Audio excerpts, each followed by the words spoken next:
Good.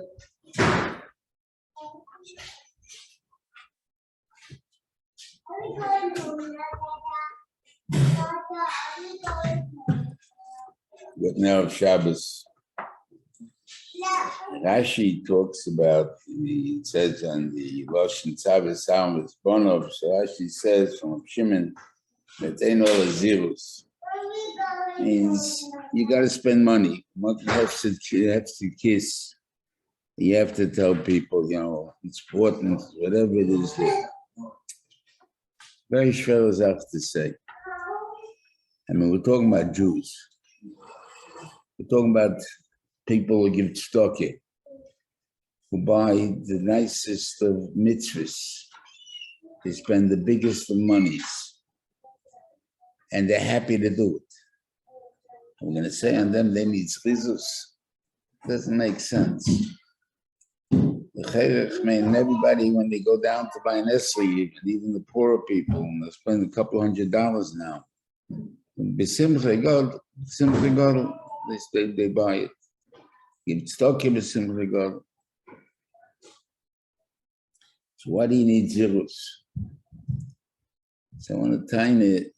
Remember we spoke last week about the union of when you bring a korban olah, you're really saying that I have nothing. If that's the case, it's not just money you're giving, something that you have. Like a guy, I got plenty of money, I'm going to buy my esrog. That's not the way it is. I have nothing. I have an esrog, that means I'm doing it because I'm using God's money for God's work, but it's God's money. He gave it to me, he can take it from me. I'm not securing it, except the fact that I rely on HaKadosh Baruch Hu, that'll take care of me. But besides that, there is really no way that I can feel that it's my money. And that's, I think, is the hefsid moment. By bringing korban, and it's basically the korbanos we're talking about, the mincha and the what do you call, these are ones of saying that everything I have is from HaKadosh Baruch Hu, and all the kefs I have is from HaKadosh Baruch Hu. Okay, that I think is probably the ikar of the seder, which fits perfectly with Purim.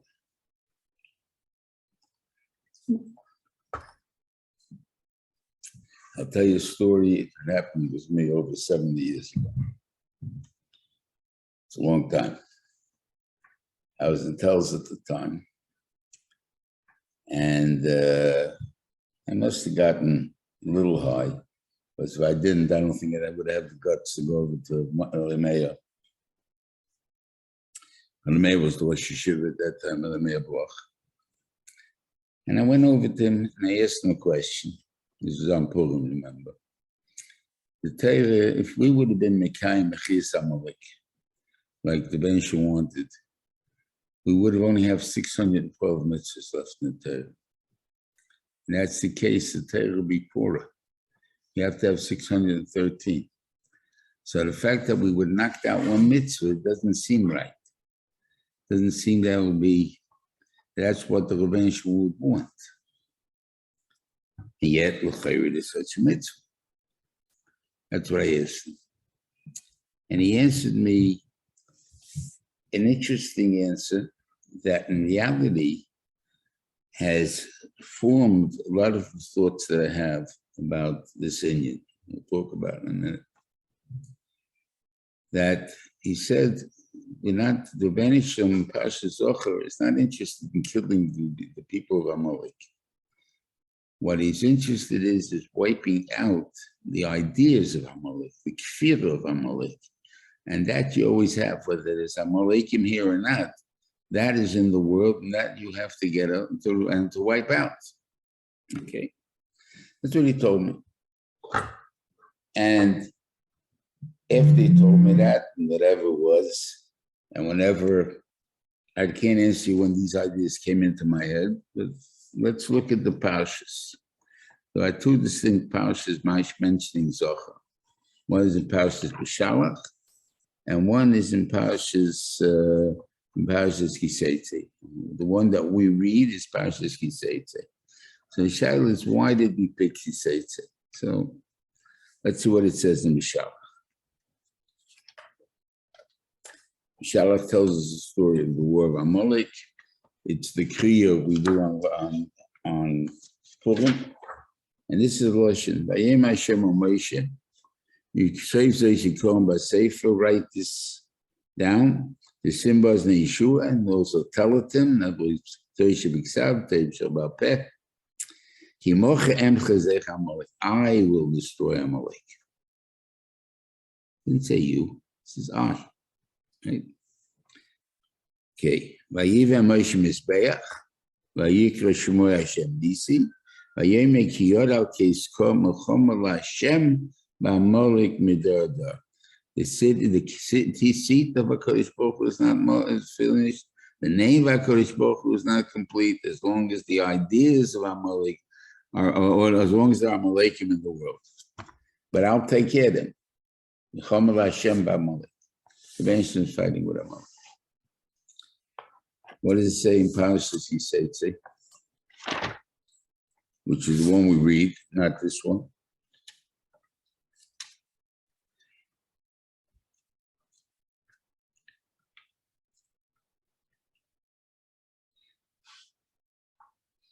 Yeah. Remember what Amalek did to you, right? It says from him, it's like, what he called you off on the road. You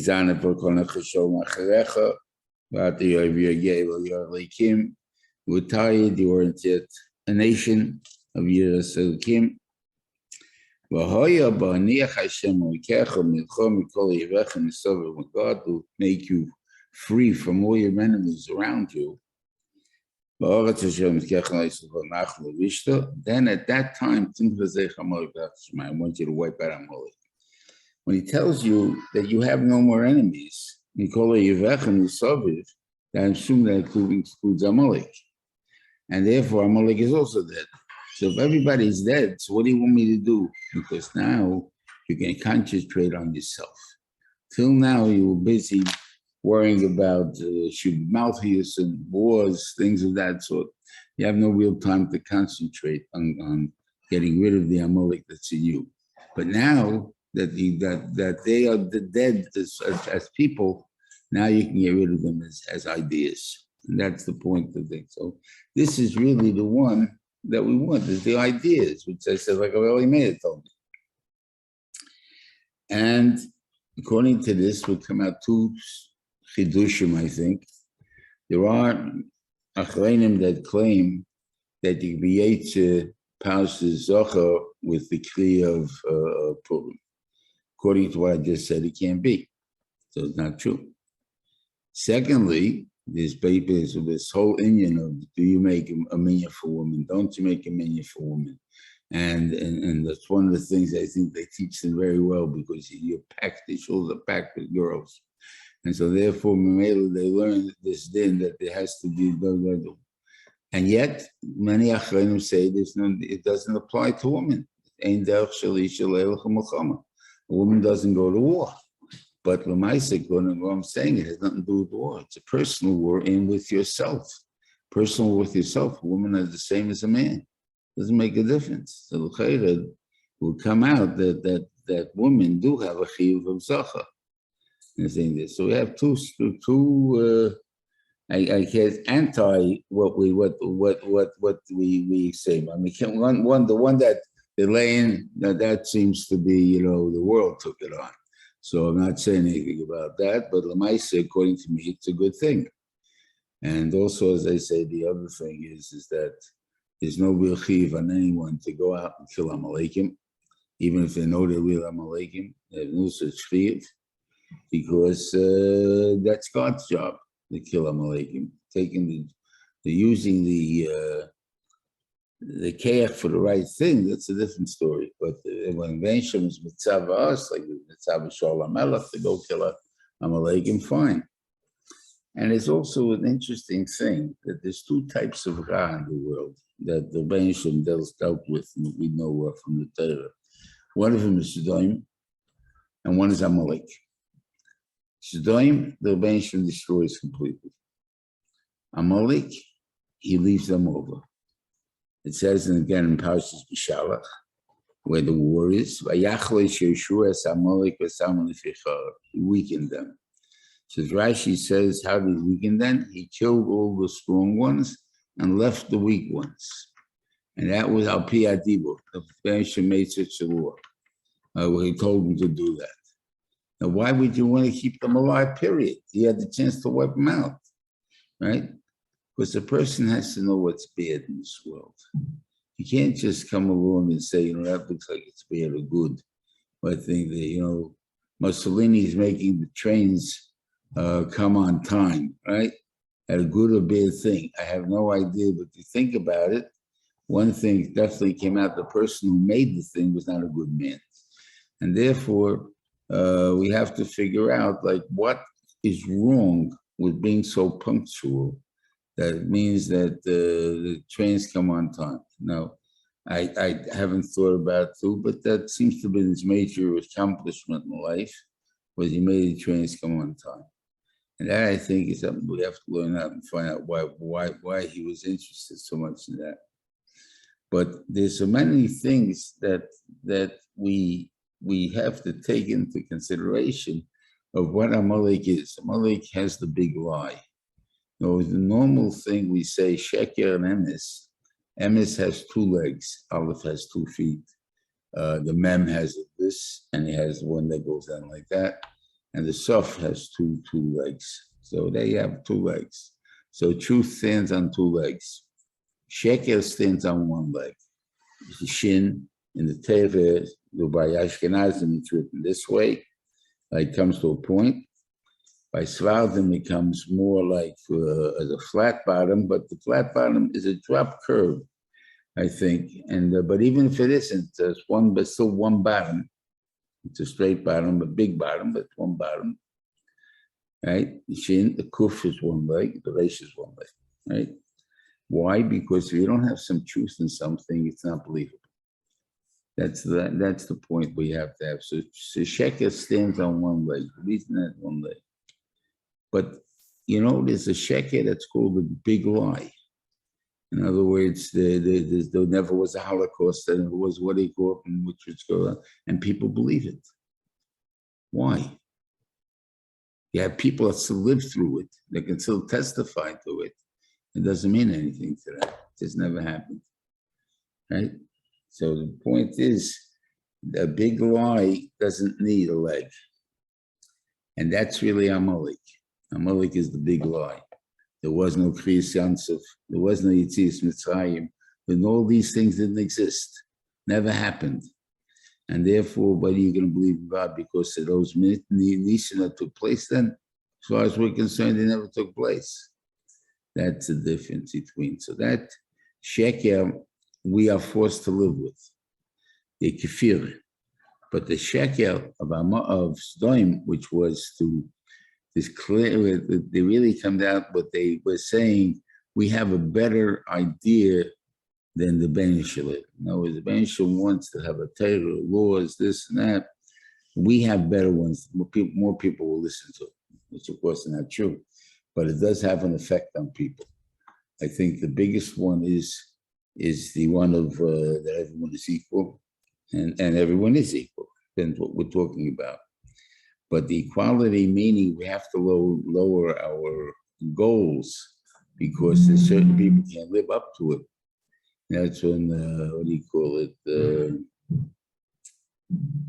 Oh boy, when you favor one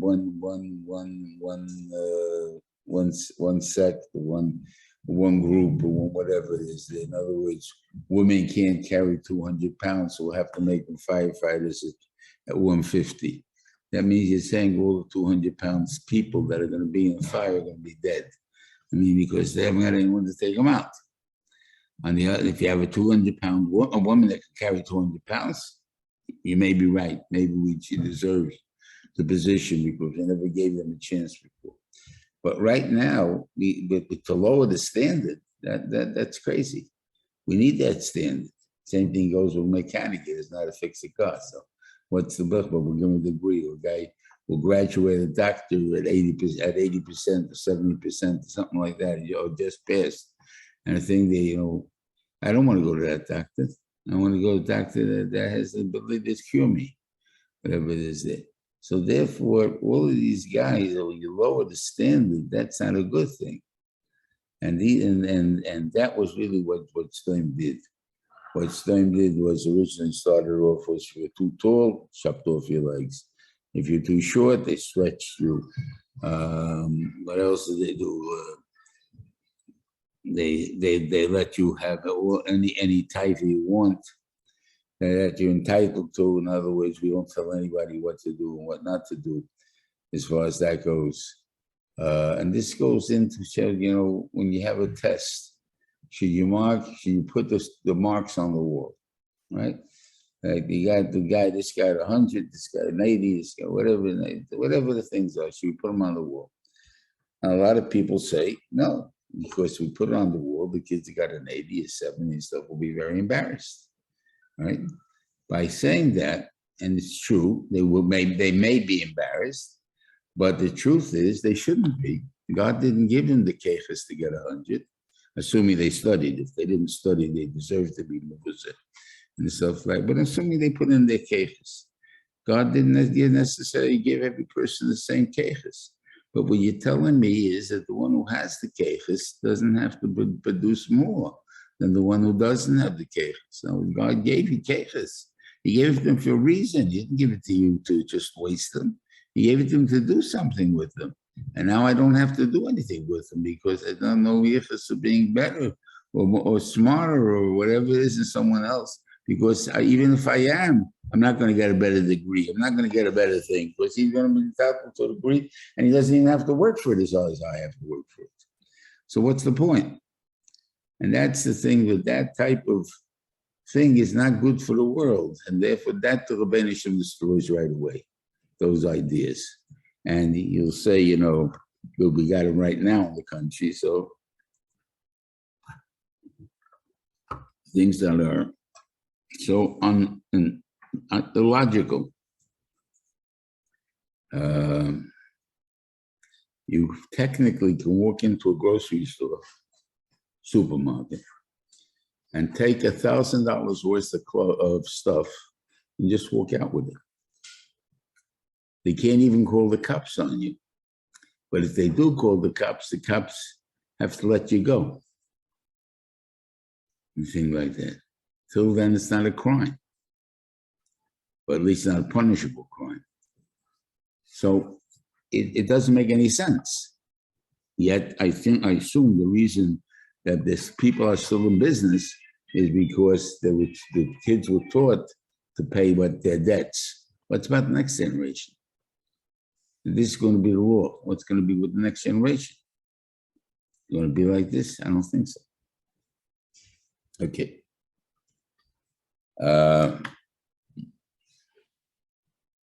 So we're going to have a big fight with our Yetziharas, with our, what do you call it, about right and wrong, which we anyway have, but this is one that's going to be maybe called over. And it says that I always find it that this is really the Aveira of Baal Peor. Now, what was Baal Peor? If it's natural, it's good. You want to mizane is a natural act, and then it's good. You got to go. So why? How did you serve God? By them, they used to go in the bathroom in front of God. Now you have to go in front of. You have to go to the bathroom. You can't be bad. So what are you ashamed of? So do it in public. Now it was a type of dedication they had to this concept. Whenever it gets too big, I believe that's what it means that the Moshe Rabbeinu comes up and puts an end to it. So somewhere along the line it'll come to an end again. But this idea has come up in history many, many times. And and they say it's Moshe Rabbeinu that's going to destroy it. But we have to worry about that for ourselves. That's something that's a terrible thing. They dress it up as something that's right, which is what Zdoim did. They made the Torah into something that's right. These are the laws that we should listen, and it's better than the Torah. Because people will understand it more, appreciate it more, whatever it is. Anything, and that's what the okay, that's that. Okay, so now we have the two types of the two types of ra that we have in the world. And we also have, as I said, between the two types of zochars, what we have to destroy, what God is destroying, and what we have to destroy. We have to destroy fear, which is us, which is the battle we have every single day. And this is what I think I came out with after we have the battle. We talk about bitochen and emunah. I think we spoke about a little bit about emunah, that's the korban oila, and the asham zealous, that tell you that if you God can't make you happy with what you have or give you what you have. What you're saying is God can't give me. I can take it myself. That's a thief. And the fact is that I believe that everything I have is mine. It's from my Kodesh Baruch Hu. It's from my Kodesh Baruch Hu. So why are you looking for more? He's not giving it to you. So if he didn't want to give it to you, obviously there's a reason for it. Okay. So that part we understood.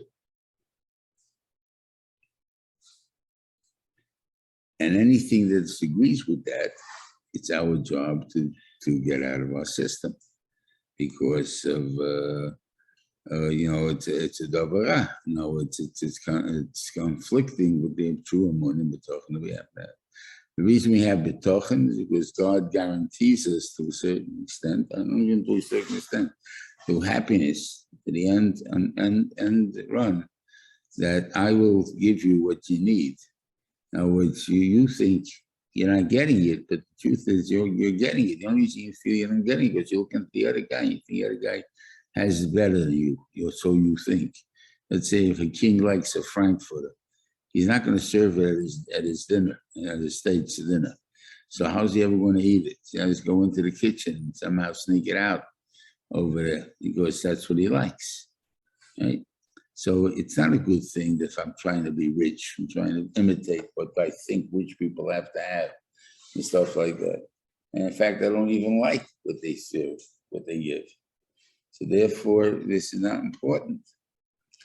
I was once with someone who ordered aged beef because it was the most expensive item on the menu. And the truth is, I saw how he ate it. He got it. There was a time when 25 was a normal price for a steak in a restaurant, a fancy restaurant, and this was $75. So obviously this was an expensive item. And he ate 3 bites and said how great it was, and it was enough for him. You believe it? I don't. I think he didn't like it. I'll bet that's what a rich guy has to eat. It's the most expensive item on the menu. So that's what I'm going to eat. Okay. We want to test the tochen. This is, I think, something that every one of us can test all the time. You go into an affair. In Lakewood, now, Baruch Hashem, they have parking lots. So you don't really have to walk too far in the thing there. But let's say I'm coming to Brooklyn to a chassan. And I don't want to, they have or they don't have valet parking, or I don't want to wait for valet parking. Valet parking takes 45 minutes afterwards to wait till they get my car. I'm not interested in waiting. I'll find my own spot, whatever it is. And I see a spot 3 blocks away. Will you take it or not? And as far as I know, most people will jump and take it. Right? But hey, it's 3 blocks away. You don't want to walk 3 blocks. Let's say it's raining, whatever. Yeah, I don't want to walk. It's cold. Let's go 3 blocks and see if I'll find a parking space right in front of the hall. Why do I have to think that I'm not going to find one there? Okay. So most people will say, no, but this I got. The other one's the chasofik. I really have no betachon. or I don't believe that the P'tochen works for a parking space, whatever you want to pay for. I tell you, if you really believe in P'tochen, the Benson will take care of you. So why don't you try and find out? The worst that will be is that you're going to have to walk 6 blocks instead of 3. In other words, I won't find a parking spot in 3 blocks to find something, but maybe I'll find one right in front of the place, just to see if it's true. God works that way. I'll tell you a story with me. It's no big bitochen. I had to see a doctor, and the doctor, it was in downtown Brooklyn. Downtown Brooklyn is like downtown Manhattan. You can't find a parking space. And in a lot of places you can't even park. Anyway, we're down in the car, and a friend of mine drove me, and I asked him which building is it. He points to the building right across the street. I said, and on the side that we were on was up to 6 hour parking, whatever it is over there, you were allowed to park, right? So it's a pull in and pull out job. So I said, look, if it's a pull in and pull out, someone's going to have to pull out. Mamish, as soon as he said that, car pulls out right across the street from the entrance to this place. Kevin's building. Well, terrific. Okay, and we park. Then we get out of the car, and I have to walk 2 blocks because this building's entrance to this place, they didn't have through the building. It had to be only from the outside, and it was all the way around the corner. Okay, I told the guy, why didn't you tell me, around the corner this nice, maybe it would have worked over there too. But over there, there was no parking spot because it was illegal. You weren't allowed to park anywhere over there. Okay, so in a way, we got what we needed and we wanted. But the idea is that I'm not a big, they say, more Maimon of you than you are. Well, the thing is, the Torah tells you to rely. I try to rely on the Torah. It doesn't work, so it doesn't work. God doesn't want me to have the spot. But I said a lot of times it will work. And that's what really God is giving us every single day. And that's what we have to learn to live with the reason of Shlita and Amalek. God tests us every single day. It's not just Avram Avinu that got tested, to see if he really is going to ask questions like Kodesh Baruch Hu or not. Right? We get tested the same way. Every single day we have situations that we don't know what's going to happen with them. Right? Yeah. We have situations that we don't know what's going to happen. How are we supposed to react? Okay, so where do we know that there's such a thing that this is true? That we're going to have such situations? So there's a pasuk in Shafton says, says, Tomim Tiyem Shem Lekech. And Rashi says, what does it mean? He brings a sifra. That what does it mean? It means that don't look to see how to avoid situations by looking into the future and so on, but accept whatever God gives you and deal with it. And if you do that, then you're one of God's people. Okay. You have even a shtakel over there where the Malbim says that if you do it, then you're one of God's people. If you're looking for the future, trying to avoid these situations, so then the thing is that then God takes away from you that the union of hashgacha pratis. In other words, then you're part of the world. And what it means is ninjas. I'm speaking Ramban over there that says, let's say, he believes in astrologers. He holds it to chokhmah, even though Jews are not allowed to do it. Even though it's a chokhmah, it's not magic. He holds it to chokhmah to witness. But if one of them would tell you, the odds are, we've done tests on this thing. I mean, he doesn't put it in that way, just so that you're going to die at a certain time. Tell them it doesn't apply to me. I'm a Jew. I actually have a shkacha pratis. All this thing doesn't make a difference to me. And that's the part that you have to know. In other words, all these averages that they tell you, this cancer is 98%, this cancer is what equal, this is it. They were done on Goyim, not on Jews. You always have that hope because I'm a Jew, that doesn't apply to me. Now, you have a shkacha pratis. That's the difference. I'm not one of the world. I'm not part of the world. I'm different. And the same thing goes for the parking lot, for the parking space. I'm different. The odds are you're not going to find the spot. You're right. The odds are, but I'm going to find the spot because it doesn't apply to me. And that's what you have to believe. If you don't believe it, you got a problem. He says, okay, so that's the point that we have to think about how much we are ma'aminim ourselves. A Mazel Yisrael. A Mazel Yisrael. A Mazel Yisrael. Okay, that's right. So true. A Mazel Yisrael. So it's these are things that we are differently. That we're different than anybody else, and because we're different than anybody else, we have different ways that we can appreciate the different spitochen that we can have in HaKadosh Baruch Hu. But it's the battle we have. What do I mean? The battle we have every day. We also have onshim. We all agree that we'd rather get rid of all our punishments in this world than the next world, right? Especially if they come small. I miss the bus, I do this, whatever it is, problems. Many situations will arise in life which seem bad. How do I treat them? If I treat them like they're bad, meaning that I'm scared of them, so Baruch Hashem, I get rid of my Gehenna, whatever you call it, because what I suffered in this world, I suffered. But should I have suffered? That's the question that bothers me.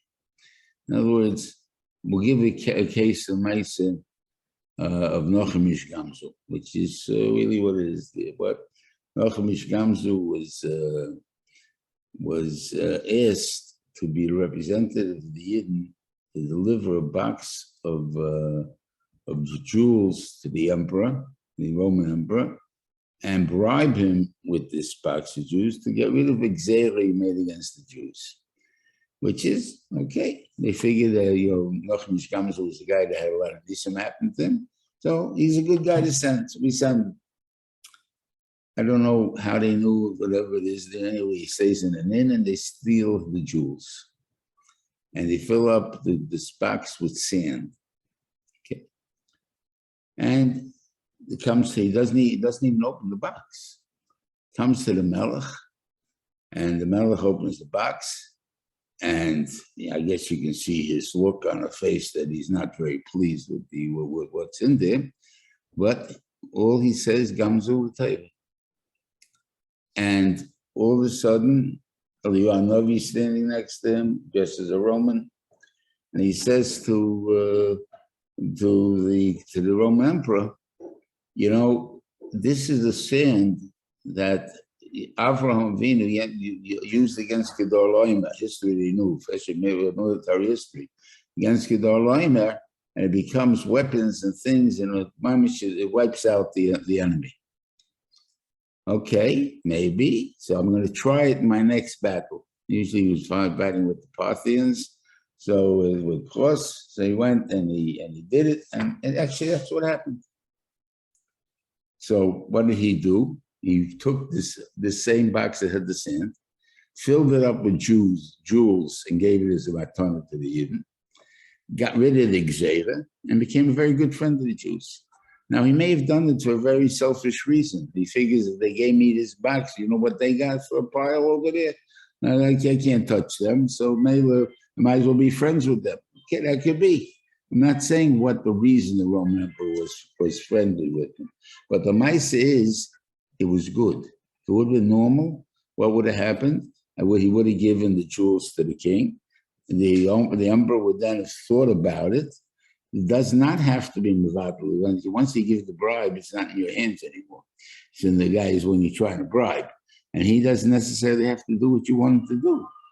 And therefore, he may not. And so you wouldn't have had it. So the truth is, never was bad. There was no situation at all that was bad in it. Okay. So when you get a situation that looks bad, that's the first thing you're supposed to say, Gamzul Tayv. I have no idea how, I don't know why, but this is good. Not that it could be good or way to go to good and this, that. It is good because without it, I can't get to the good. Okay. That's the one place. What happens if Tak gets an Einish? It's not a test. It's a test that is going to be Tak. It's going to be good. What happens in Einish? God is interested in punishing. Then you say, call the over, whatever God does, he does for good. In other words, what is the Maisa for that? We have Maisa Rabbi Akiva on that he was once came to a town and he expected to be invited into the houses and nobody invited him into the house. He had to sleep in the cold, I guess, crooked, hard street. Your street is not flat, so you're trying to find a place for about 6 feet that you can have flat, you ain't going to find it so easy. So mainly, it's not that easy to have, okay? He had a transportation, he had a mule, he gets eaten up. He has a rooster to wake him up in the morning, he also gets eaten up. He had a candle that he wanted to learn with, and it gets getting blown out. So this night, he doesn't learn. He lost his transportation. He lost his alarm clock, right? And he slept outside in the hard cold, right? Next morning, he goes in to see the town, and the whole town is wiped out. Bandits came during the night and wiped out the town, robbed everything in the town, and then wiped it out.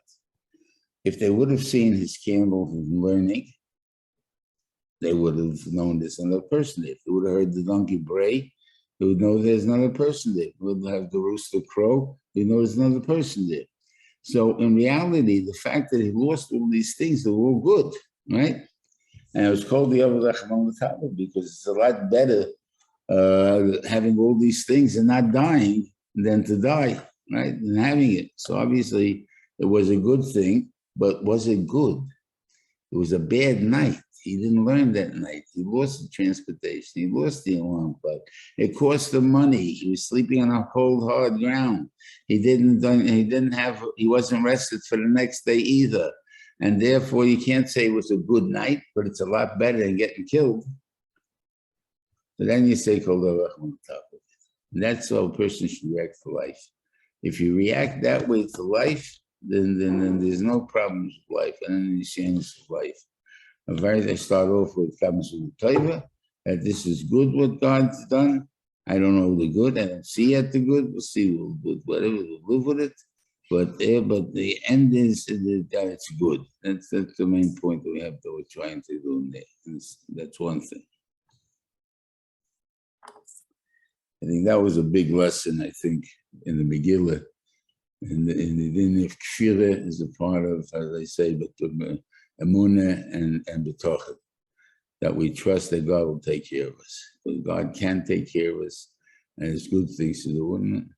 I don't know about telling you a personal story, because it involves other people, and I think they would know who they are.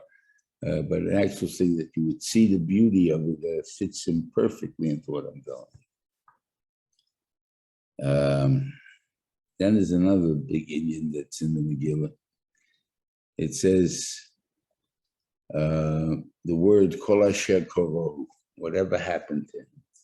So you have Mordechai telling this over to Hasoch, kol asher korohu, whatever happened to him.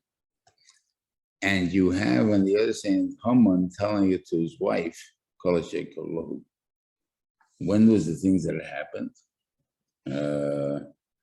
When the Gzeira came out against the Jews to kill them. So Mordechai takes the sign, the Pashegin Tzav, he took it off the wall, and he's going to show it to Esther. Right? So he goes to Esther to show her the Pashegin Tzav. And in describing it, in the conversation that they went to take place with Asach in the middle, he explains it to Asach that this is all that happened to him. That means that this Gzeira that we're talking about, that was to kill out all the Jews, is him. It's not we're all different people. Every one of us has a Gzeira of Misa on us. And that Gzeira comes because of something that we did. And that's the point called Shekaror, whatever we did. And that's what he went to Shek. On the other hand, that's Mordechai. He understands that even though the Gzeira is on everybody, but it's on each and every individual. It's not just you're part of a group, but we're not going off. That's all. It's not the case. The Benjamin is not Geisa Misa that way. He's only Geisa on individual people. Okay. Haman says the same thing. It's totally coming back after the taking Mordechai around, and he's in a bad mood, obviously. His daughter gets killed. He's upset, but had a bad day. In other words, his daughter died. He had to take Mordechai around, his biggest enemy, to say Kocha, say Asalisha, say that the Melech wants to give cover to, something that really went against his guts. And what else was involved in that? But he didn't express it in the point of Kol Shekorohu, it happened to me specifically. What he's saying is, I had a bad day today. I should have stayed in bed. I shouldn't have gotten out. But I got up and I had a bad day. Whatever I did was bad. Okay, so good. Today he should have stayed in bed. She didn't. And that's one point that the Ben Shum is showing us. So when you say Kol Shekorohu, each one thought of it as a different way. To Haman, because there he's a kaifer, he's an Amaleki, so it happened to him because he had bad luck today. To Mordechai, it happened to him because God wanted to get him. And that's the difference how we have to think. So it's very much important for us to think that way. And there's one other one which is really a big thing that they're talking about, how we're supposed to have an attitude, what we want to become in life. So Gadol Talmud Torah, even in Matzos and Parshas. The learn Torah is bigger. Now, what does that mean? We all know that if Mordechai, or I assume that Mordechai did, ask the Sanhedrin, what should he do? They all would have said, go save Klal Yisrael. There'd be no question on mine. It's a mitzvah,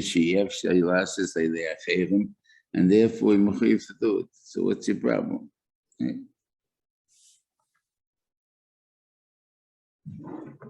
But the truth is, you shouldn't jump in. You have to do it. You have to do not only that mitzvah, but the Bittul Torah, any mitzvah that's Iyav Shalasas Ayidei Achevim, you have to do.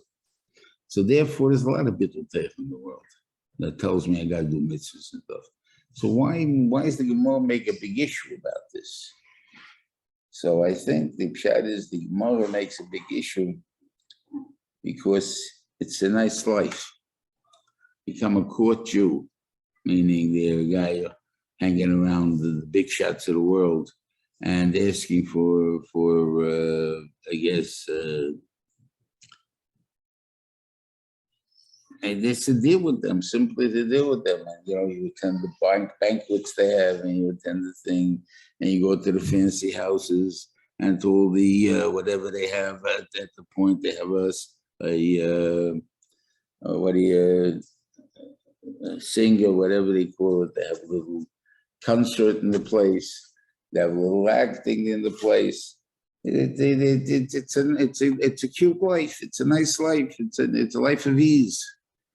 So people may think, that this is, I can do very important things with this life of ease, and help and what do you call it, and save Jewish lives and stuff like that. It tells you, no, when you're raising your kid, you're not raising him to be the doctor because you have to save lives, or the lawyer, or the policeman, or whatever it is that you have to save lives. I'm raising the Talmud Chacham. There's going to be a Talmud Chacham. It's going to learn. That's the issue that we have. And that's the part we have to understand. That's what we want from our kids. Only one thing, that they should come out and sit and learn. And they should become big people in learning, meaning they should be somewhat different people. They should be big people. That's important. What do I mean by that? Let's say it says, Kachi Daka Shel Torah. It is one of the biases in the sixth paragraph of Pirkei Avos, right? This is the way the Torah, Pas Malach Tirte, Teichel, Ma'am Sura Tishte, you should eat only a little piece of bread, drink a little bit of water, have all its tisha, sleep on the floor, right? And work in Torah. I mean, that doesn't sound too appealing for anybody to do that. So why would anyone do that? So it says, so Rashi says, even in such a case, you're mechuyev to go and learn. Now, right now, Baruch Hashem, most of us can afford to sit and learn to a certain extent. But even if we can't afford it, it basically means we have to spend money for it, or if you come out, we're going to have to eat stuck here or whatever it is. It's still a good thing to do.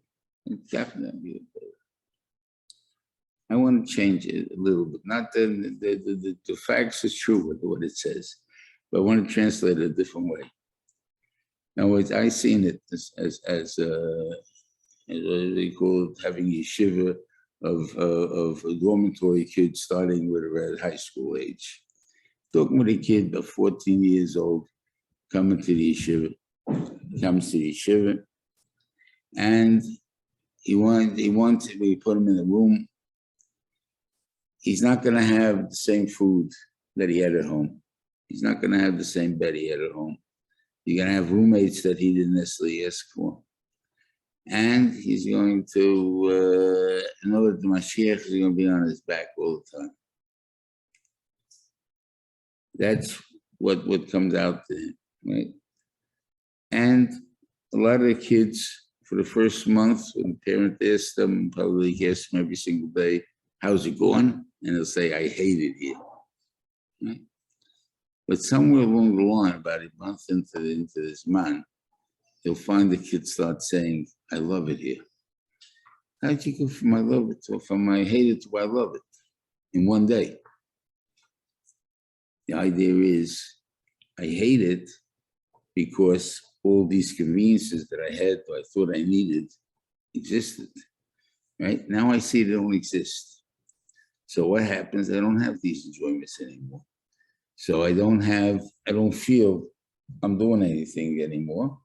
So therefore, I feel bad. But all of a sudden, I start learning and I enjoy the learning. And I find out that it's not really a sacrifice. I didn't give up anything. I enjoy it. I don't mind the fact that the food's not as good as home. I'm hungry and I eat it. The same thing goes when I have to go to sleep. I don't mind the fact that it's a bed that has whatever it is there. I mean, I slept in a bed that the spring came out of the thing, was broken spring. If you turned a certain way, you got it into your back. The stuff like on your side, and it'll cut you. Right? Okay, how many times I went to sleep there? But it didn't stop me from going to sleep. I was so tired at night, I went to sleep. I ate no matter what food there was there because I'm hungry. And I enjoyed it as much as anybody else enjoys a good steak or something, because I don't know if they're as hungry as I was. But I'm hungry. When I'm hungry, I only eat hard bread. Yesterday's bread, 2 days old bread. And enjoy it. Not just doesn't enjoy it. So therefore, when the kid realizes there's no sacrifice, that's the way of Torah. Now, the same thing goes with Balabas. Let's say he's doing other stuff, Yemi. Now, this is a particularly hard barat. So he goes to the morning minyan. So he goes 5 o'clock to learn Daf Yomi. To do that, he has to get up at least 4, right? And he has to go to work right after that. So he's got this thing. So he learns that night, and as I say, it was a hard blot. So he wants to get another viewpoint at night. So he goes to the 7 o'clock daf yomi, and that one will end, let's say 8 o'clock. Then he hangs around talking a few minutes. He gets home. It's 10 o'clock, 11 o'clock. He's first going to sleep. He's got to be up at 4 o'clock the next morning, and he does it. But he's tired. And his friend asks him, so why don't you quit? I mean, what's the big deal? Why are you doing this? He says, what are you talking about? This is my life. This is what I live for. All of a sudden, daf yomi became his life. It's not a sacrifice. That's what you do to live. I think, okay, I'd like to sleep a little bit more, but if I can't, I can't. And that's the way it goes in life. So he realizes it's not a sacrifice, something he loves. And once you love something, there's no sacrifice. The second thing that I think that gives you the chivus of Torah, that Torah nickname in Mem Ches Davar, 48 things it takes to become a Talmud Chacham. And Gemara says, Gedayla Talmud Torah, than a Malchus, which only has 30 things, and Kahuna, which only has 24 things, because this takes 48 things. Okay. I never understood the comparison, because those two, the being a Kohen and a Melech, by the fact that you're a Kohen, you have the 24 things. And the fact that you're a Melech, you have the 30 things, right? But the 48 things you need to make you into the Talmud Chacham. So if that's the case, so how you compare the two cases, two different things? I said, no, it's not that. We find like a Kohen that didn't have the 24 things. Who are the Bnei Barzilai? They, when the second Beis Hamikdash came out, they lost their papers of Yuchsin. They used to have, how do you prove you're a Kohen? I mean, you want to say you're a Kohen. How do you know you're a Kohen? So you had papers that proved you were a Kohen, right? They lost this. And because they lost it, they couldn't prove they were Kohen anymore. But everybody knew they got certain things, Hachigvu, things that they got, the Rabbanan that there was. So everyone knew that. So that they told them you can keep doing that because that you have a chazak on. But to go higher, you can't go higher than that. So there's an name of what do you call it? Me'azilai.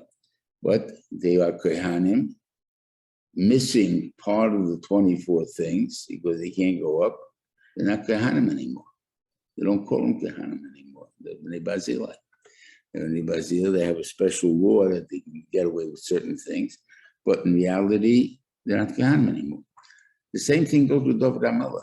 When Avshalom made the revolution, David HaMelech didn't have the 30 powers anymore that a king has. So he wasn't king. He wasn't considered king anymore. But that half year or a year, whatever it was, he was out of office. He was not a king anymore. Why? Because he didn't have the 30 things. He would have the 30 things, he'd be a king. And that's the problem that they had. So what he's telling you this way, Gadol Talmud Chacham takes 48 things to be a Talmud Chacham, not to become a Talmud Chacham. It takes 48 things to be a Talmud Chacham. And if you don't have the 48 things, you're not a Talmud Chacham. The same thing if you don't have the 424 things, you're not a Kohen. If you don't have the 30 things, you're not a Melech. And that's what the Torah is trying to impose on us. This is something that we have to know, becoming a Talmud Chacham, and things that we work for and so on. It's not a small thing that we're learning on, we're working on. This is someone we have, it's not necessarily someone have for, right.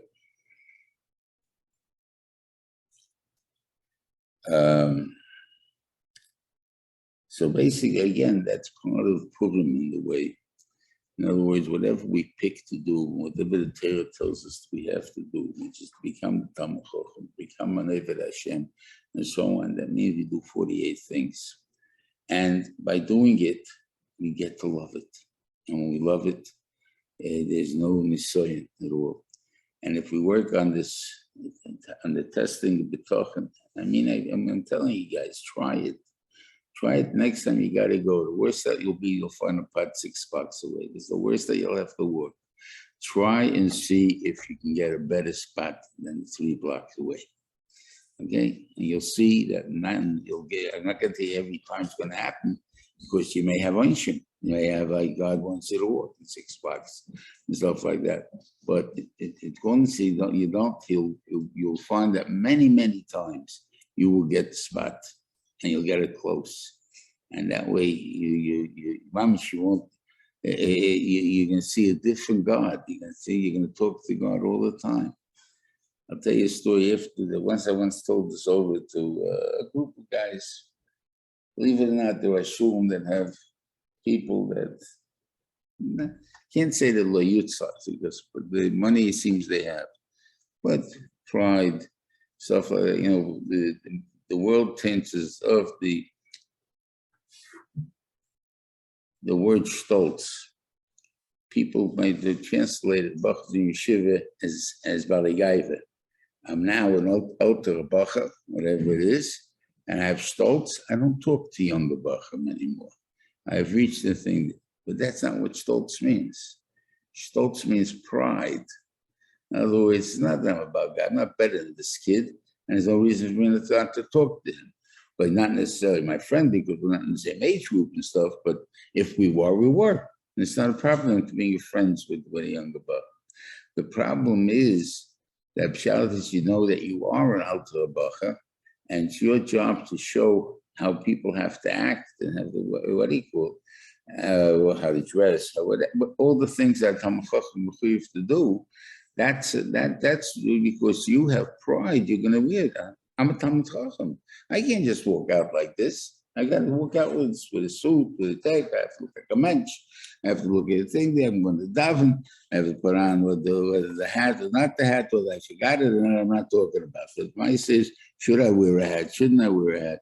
If the people, if that's the covered way to go to a melech or to someone else, why shouldn't you do it?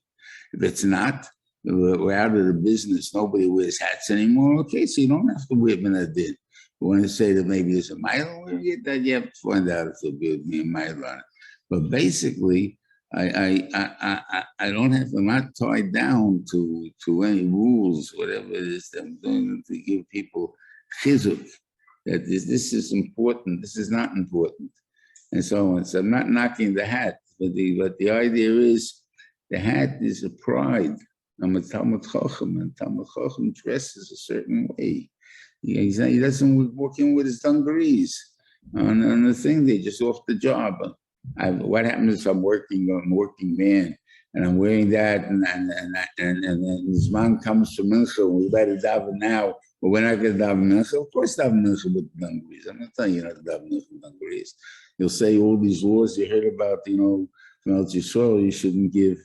You shouldn't use if you can't daven with a hat, don't daven with the minion, whatever, something like that. So that's not a rule for davening. That's a rule for the yeshiva. In other words, the yeshiva doesn't want guys who are not dressed properly for what they call properly to be done davening by them. It's their minion. They can do whatever they want. They can make any rules they want. But it's not that they're saying that, this is the halacha, that you can't daven unless you're wearing your hat. They're not saying that, but we prefer our Talmid, especially in the yeshiva, davening yeshiva minyan, they should be dressed in a certain way.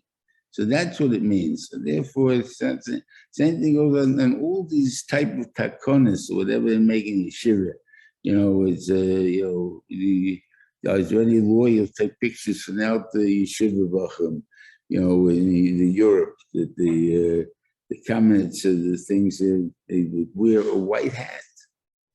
They wear same things that you would dream of wearing anymore. You gotta wear black. Right? That has nothing to do with being a from a yid, being black or white. Well, we all were when I was a kid in the yeshiva. I don't mean a kid, I mean the younger man even. We wore gray suits, we wore a gray hat for sure, light blue hat. These things were considered what they did. No one had the concept of clothes. And there was one picture I once saw of the Brisker Rov with his kids.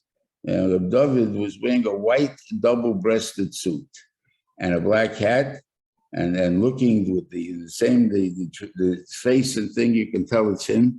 And what he called, but that was the clothes. Big deal. I got a hat, so I got a nice white, nice suit. Who wore black suit clothes? Another wore black clothes. The regular guy doesn't need black clothes. The regular guy wears colorful clothes, nice clothes. I think that you don't like it, so that's your problem. And I happen to like the colors, so big deal. So therefore I wear it that way, But it has nothing to do that are disrespectful or anything. That's not there. But being dressed nicely, in other words, not vil, not I don't want to say your shirt out of your pants. I mean, a kid can't keep it in the pants. What can you do? But I'm just saying, what the Maisa kitchen understand, you're going to daven l'fnei HaKadosh Baruch Hu, you tuck your pants, your shirt in. You're going to see the Melech, you tuck your shirt in. You're going to even see the principal, you tuck your shirt in. And that's basically what it's trying to tell you. Not no one is telling you to go and miss davening if you had to miss davening. Anyway, you should always zeichet to Gula Shlema and no more tzad to Klal Yisrael. They understand what happened today. I have known the facts myself, so I can't say anything. Bezol Zayin and Chomer for Klal Yisrael. Be well.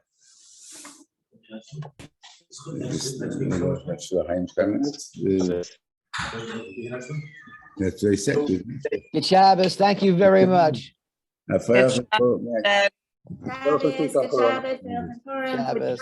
That he had a heart attack in Reuven house.